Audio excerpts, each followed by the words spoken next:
కరీంనగర్ జిల్లా కొత్తపల్లి మండలంలో కమాన్పూర్ గ్రామంలో స్వచ్ఛదనం పచ్చదనంలో భాగంగా మొక్కలు నాటడం, చెరువులను పరిశీలించి గ్రామ ప్రజలతో స్వచ్ఛదనం పచ్చదనంపై అవగాహన కల్పించి జిల్లా కలెక్టర్ పమిల సత్పతి తదితరులు పాల్గొన్నారు.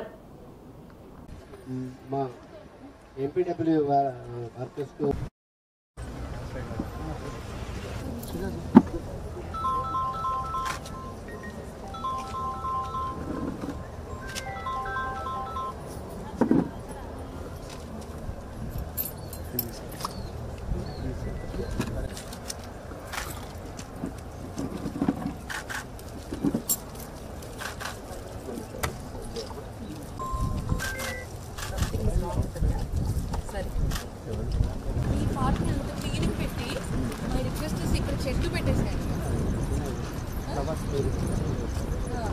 ఫ్లవరింగ్ ప్లాంట్స్ పెట్టుకోవచ్చు. మలబార్ ఎంత ఎక్స్టెంట్ ఎంత ఉంటుంది చెరువుది రాజేష్? ఐడియా లేదా? 700 70 acres. 700 అంటే 70 acres. 70.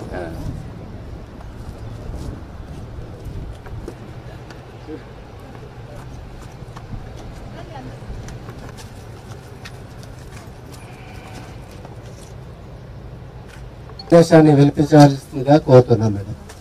ఈ కార్యక్రమాన్ని ఛాలెంజ్గా తీసుకొని మీరు చెప్పిన ఆదేశాలు రిజిస్టర్లో ఎవరెవరు వచ్చిండ్రు, అదేవిధంగా ఎవరెవరు హాజరై మేము అన్ని కూడా ఈ 7 days ఏవైతే కార్యక్రమం గ్రామానికి స్పెషల్ ఆఫీసర్గా మన డీసీ సందర్శన గ్రామ పంచాయతీ కార్యాలయంలో వర్షపు నీటి ఇంకుడుకుంట ఏర్పాటు చాలా సక్సెస్ఫుల్గా చేయడం జరిగింది.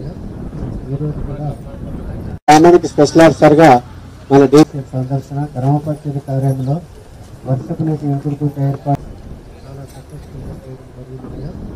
ఈరోజు కూడా 6వ తారీఖు ఆశా అవగాహన కల్పించడం, మహిళా యువజన సంఘాల ప్రతినిధులు ఇతర ఉద్యమం లాగా తీసుకొని వాటర్ అనేది చాలా ఇంపార్టెంట్. అండ్ మనం వచ్చే 30-50 సంవత్సరాల ఫ్యూచర్గా ఆలోచిస్తే వాటర్ అనేది లైవ్లీహుడ్ ఫర్ మనందరికీ. సో దాన్ని సంరక్షించుకోవడం, గ్రౌండ్ వాటర్ లెవెల్ ఇంక్రీజ్ చేసుకోవడం, వాటర్ కాలుష్యం తగ్గించడం, సో క్వాలిటీ, అవైలబిలిటీ, యాక్సెసిబిలిటీ అంటే వాటర్లో ఇవన్నిటి అన్ని యాంగిల్స్ ఆలోచిస్తూ we have to preserve water, we have to conserve water, we have to improve water quality. పిల్లలకు ఎక్కువ వస్తుంది. సో అది మనం తప్పకుండా పాటించాలి. ఒక్కరొక్కరు చేయడం కాదు, అందరు కలిసికట్టుగా ఉంటేనే ఏదైనా పాసిబుల్ అవుతుంది.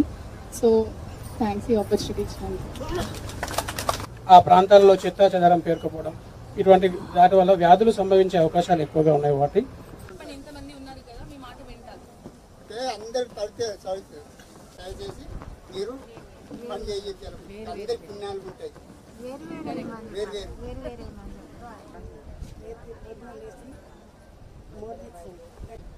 మోరీలో ఏం దొరుకుతుంది మీకు? డబ్బులు, ప్లాస్టిక్ అవన్నీ వేరే పడేసుకోవాలి. అది మోరీలో సంచుల పెడతాం. వేరే ఇది వినండి, ఇది వేరే సంచుల మేమే పెడతాం. అన్ని మూల వారితో మేము వేరుకుంటాం లేస్తాం. మీరు వాళ్ళకి ఏం చెప్తారు? ఇది చేయడం తప్పు కదా? వెయ్యకుండా కానీ వినరు మేడం. అన్ని చెప్తారు అన్నమాట. అందుకని ఏం చెప్తున్నారు, నేను అలా ఎన్నిసార్లు చెప్పినా వినరు మేడం. ఇప్పుడు చెప్పండి, అందరికి గట్టిగా చెప్పండి, గట్టిగా చెప్పండి. డబ్బాలలో వేయమంటాం, సంచులలో వేయమంటాం, వేరే వేసుకోండి. మూలల్లో వేయకుండా కానీ వేస్తారు మేడం. ఇప్పుడు నుంచి వేసుకోరు మాత్రం మూలల్లో వేయకమని మస్తు చెప్తున్నాం. అంత గలీజ్ ఉంటుంది. మేము కూడా మాకు కూడా విసుగు అనిపిస్తుంది కదా మేడం అని మేము కూడా మస్తు చెప్తున్నాం. బట్లాడి కూడా చెప్తున్నాం. అవన్నీ వేరువేరుగా వేసి మట్టి తీసి మీద వేస్తాం, గడ్డి కోసి పక్కకు వేస్తాం, మళ్ళీ తీసుకుపోయి ట్రాక్టర్ వేసి అక్కడ పడేసేస్తాం. దయచేసి మీరు డబ్బాలు, కవర్లు అవన్నీ వేసినా పర్వాలేదు, మేము తీస్తాం. కానీ ఇంకెయ్యరాని ఇప్పుడు వెయ్యకండి. అదొక్కటి మా బాధ. అంతే. మాకు కూడా పిల్లలు ఉన్నారు, మేము కూడా చదువుకోవాలి.